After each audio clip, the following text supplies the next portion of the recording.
What if I told you, okay, you know, you're sleeping in your car, you're resting. Okay, when you know when you're driving, they tell you you're tired. You pull over, you get some rest, like a to a shoulder, a rest stop, or anywhere like a parking lot, and you're resting. What if I okay? Well, we got one right here. A woman was leaving a Halloween party. She was driving away home. She got tired, so she pulled her and fell asleep. What if I told you the cops grabbed her in the car, slam her against the car, taser her, torture, rip her clothes off, then charge her with obstruction and DUI? You said I'd be lying. Well, no. It's the truth. Black woman stripped and tortured by police for sleeping in car. Yeah.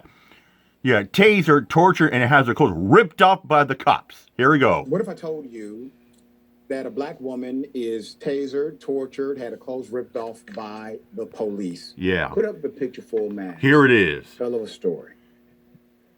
A black Pennsylvania executive was tasered, tortured, had her clothes ripped off by cops after napping in her car, has now just settled her lawsuit for $70,000. Around midnight, Joanna Abuzar left a Halloween event with her book club in 2021 and decided to pull over and take a nap because she was tired. And that's what you do. The 40-year-old black woman. And that's what you do.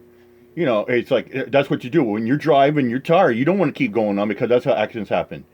You pull over, you pull over to her shoulder, you drive into a parking lot or to a rest stop, and you pull over, and you get some sleep.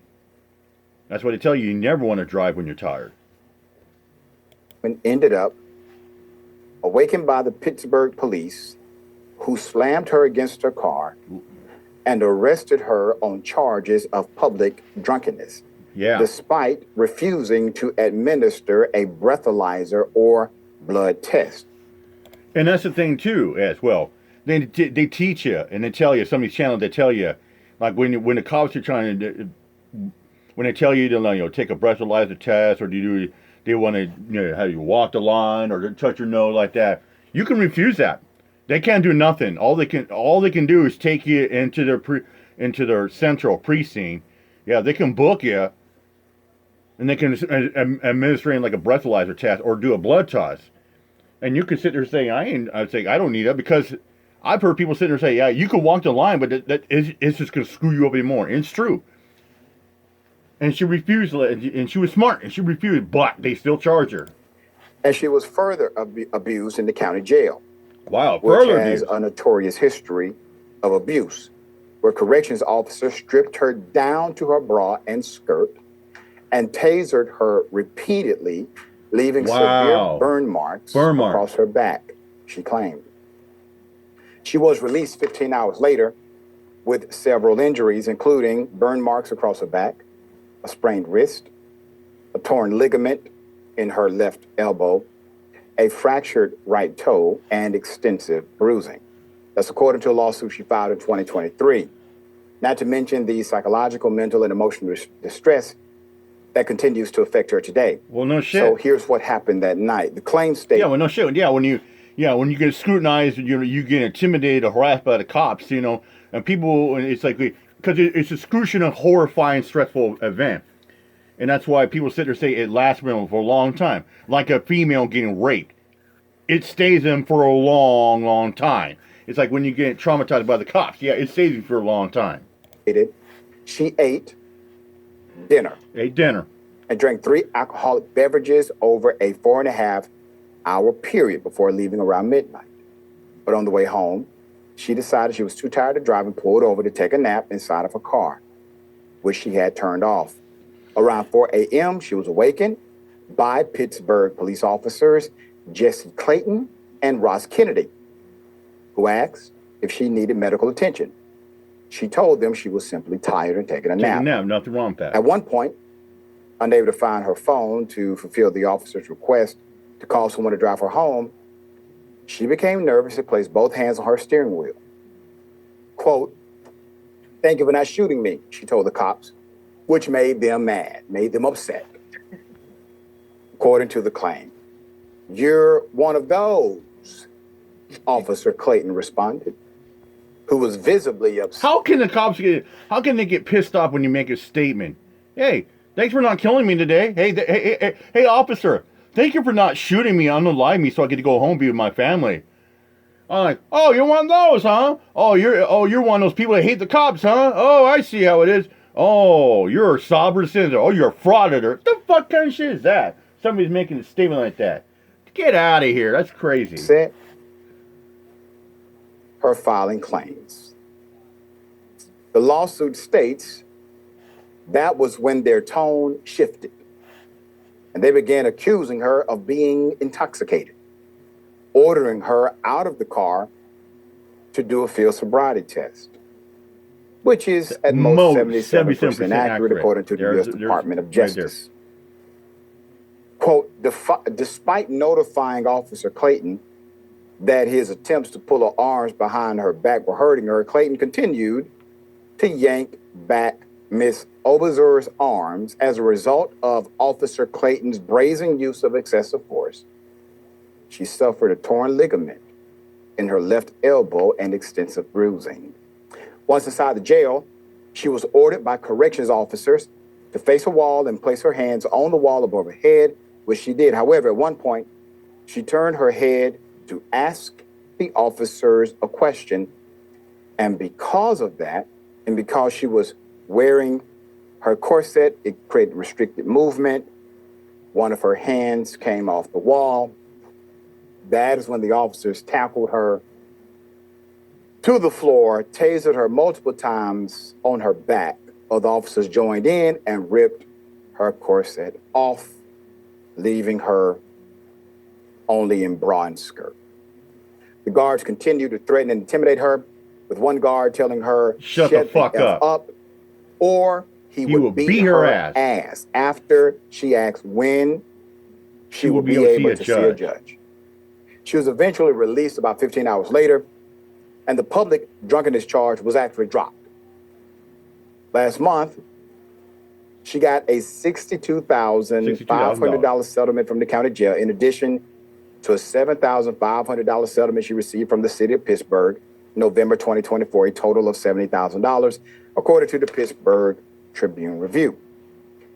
Now, the abusive actions against her at the county jail were business as usual, considering an investigation by a local news station last month determined it leads the state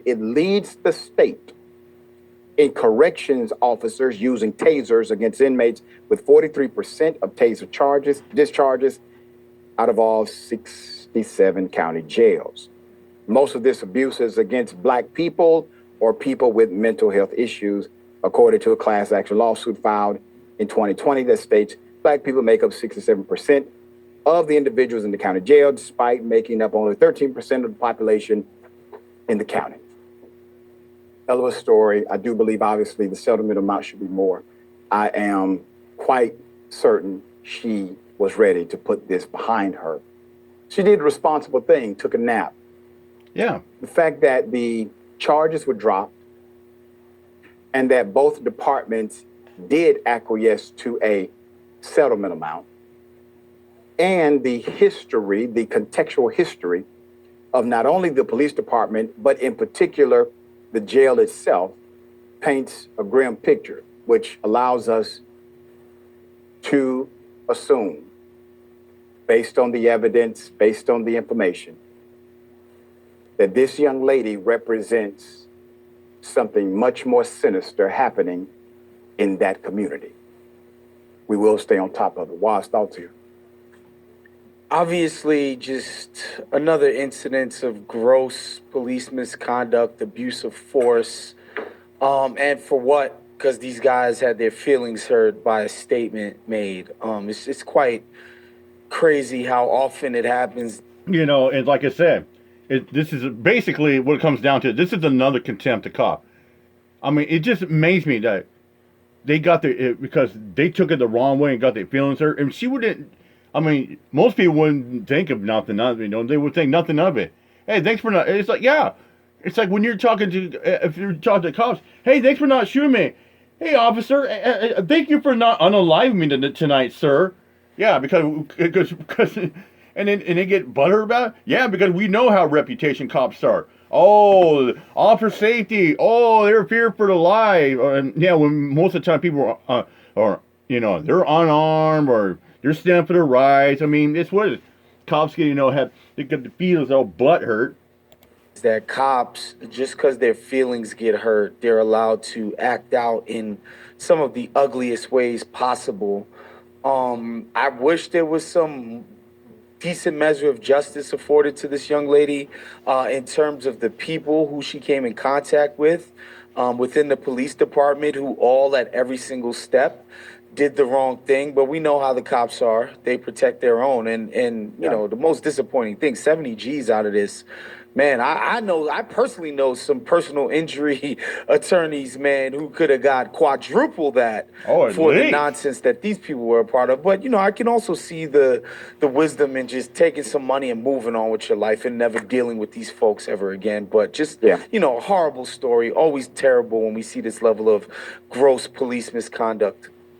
Yeah, and these cases can be all-consuming Yeah. to an everyday person. You know, the department, they got money, they got lawyers, they got time. Yes.